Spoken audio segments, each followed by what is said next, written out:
ইসলামে আমাদেরকে কোন কোন জানোয়ার মারার জন্য বৈধ দিয়েছে আর কোন কোন জানোয়ার জন্তু প্রাণী মারলে আমরা সওয়াব পাবো। আল্লাহ রাব্বুল আলামিন আমাদেরকে সওয়াব দিবেন। আমি আপনাদেরকে অতি সহজে জানিয়ে দেব ইনশাল্লাহ। একটি হাদিস লিখেছি আমি এখানে, হযরত আয়েশা সিদ্দিকা রাদিয়াল্লাহু তাআলা আনহা তিনার থেকে মরবি হাদিসটি রয়েছে। আর এগুলো যে নাম রয়েছে আর চিন্তা করার দরকার নেই, আমি স্ক্রিনে ফটো দিয়ে দিব, আপনারা ওখান থেকে দেখে দেখে অতি সহজে শিখতে পাবেন যে কি কি জানোয়ার আমরা মারতে পাবো আর ইসলাম আমাদেরকে বৈধ দিয়েছেন, আর কোন কোন জানোয়ার আমরা মারতে পারবো না, মারলে গুনাহ হবে, ওইটি আমি আগামী ভিডিওতে আপনাদেরকে শিখিয়ে দেব ইনশাআল্লাহ। এখন আমরা কোন কোন জানোয়ার মারতে পারবো হাদিস দ্বারা প্রমাণিত রয়েছেন, আর কোন কোন জানোয়ার মারলে আল্লাহ রাব্বুল আলামিন সওয়াব রাখেছেন ওইটাও জানবো ইনশাআল্লাহ এই কয়েকটি নাম দ্বারা। এখন আসেন আমরা হাদিসটি পড়ি যে হযরত আয়েশা সিদ্দিকা রাদিয়াল্লাহু তাআলা আনহা তিনার থেকে বর্ণিত। আন আয়েশা রাদিয়াল্লাহু তাআলা আনহা আনিন নবী সাল্লাল্লাহু আলাইহি ওয়াসাল্লাম ক্বালাত ফাওয়াসিকু ইয়াকতুলনা ফিল হারম। এক নম্বর হলো আল ফারাতু, 2 নম্বর আল আকরাবু, 3 নম্বর আল হিদায়া, 4 নম্বর হলো আল গুরাবু, 5 নম্বর হলো ওয়াল কালবুল আকুর। এই 6 নম্বরটা আমি বলছি, আপনারা অতি সহজে বুঝতে পারবেন।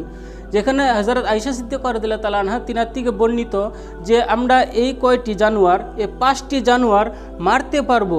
আমরা যদি হারাম শরীফে থাকি, মক্কায় থাকি, তারপরেও আমরা এই 5টি জানোয়ার মারতে পারবো, গুনাহ হবে না। কিন্তু মূলত আপনারা জানেন যে হারাম শরীফে মশা মারাও কিন্তু পাপ, কোনো জানোয়ার মারাও যাবে না, শিকার করাও যাবে না।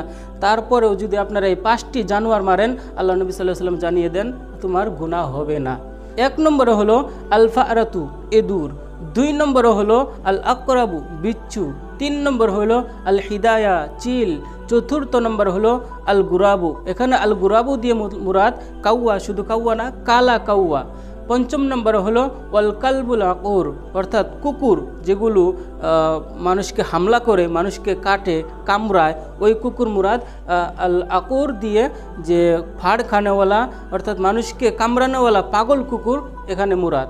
এখন দেখেন হাদিস শরীফে তো শুধু 5টি জানোয়ার আল্লাহ নবী সাল্লাল্লাহু আলাইহি ওয়াসাল্লাম বর্ণনা করেছেন। তা আপনি কি বলবেন যে বাঘ কি মারা যাবে না, যে মশার মতো আরও এরকম জানোয়ার থেকে ডেঙ্গু, এগুলো কি মারা যাবে না? এটার জন্য আমাদেরকে আরেকটি হাদিসের অংশ আমি নিয়ে এসেছি, একটি কায়দা।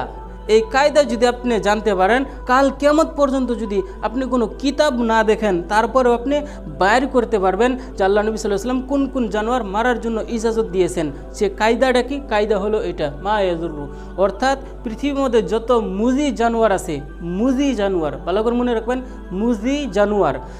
অর্থাৎ আপনি যদি পৃথিবীর বুকে যে সব বড় পাহাড় রয়েছে, মাউন্টেন এভারেস্ট, ওখানে তো বিশাল বড় বড় ভয়ানক ভয়ানক জানোয়ার রয়েছে। ওই জানোয়ারের নামগুলো কিন্তু হাদিসে জাহির নাই। তাহলে কি ভাববেন ওই জানোয়ার মারা জায়েজ না? হ্যাঁ জায়েজ। এইটা দিয়ে মুরাদ বের করবেন যে যদি আপনি ভাবেন যে ওই জানোয়ারটা খতরনাক, আপনার উপরে অ্যাটাক করবে, হামলা করবে, তাহলে আপনি ওই জানোয়ারটা মারবেন। ইসলামে তাকে মারার জন্য বৈধতা দিয়েছেন। এই মুজি জানোয়ার দিয়ে মুরাদ যত আপনাকে নুকসান পৌঁছানোওয়ালা জানোয়ার থাক, প্রাণী থাক, আপনি মারতে পারবেন। এখন আসেন আরেকটি হাদিসের অংশ আমি এখানে এসেছি যে মান কাতালা ওয়াজগান ফি আউয়ালি দারবাতিন কাতাবালাহু মিয়াতা হাসানাতিন।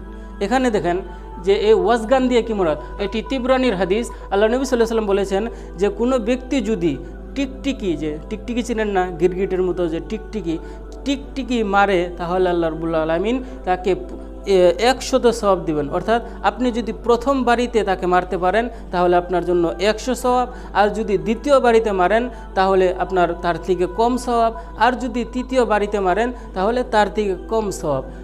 তার পাশাপাশি আবার রয়েছে যে সাপের কথা, এগুলোও মারতে পারেন, হাদিস দ্বারা প্রমাণিত রয়েছে, বৈধতা রয়েছে, সাপও আপনারা মারতে পারেন। আশা করি আলহামদুলিল্লাহ বুঝতে পেরেছেন। আগামী ভিডিওতে আমি নিয়ে আসবো যে কোন কোন জানোয়ার আমরা মারতে পারবো না, মারলে পাপ হবে, আল্লাহ নবী সাল্লাল্লাহু আলাইহি ওয়াসাল্লাম নিষেধ করেছেন, অবৈধতা রয়েছে, ওই জানোয়ারগুলো, ওই প্রাণীগুলো আমরা দেখবো ইনশাল্লাহ ভিডিওর জরিয়া করে।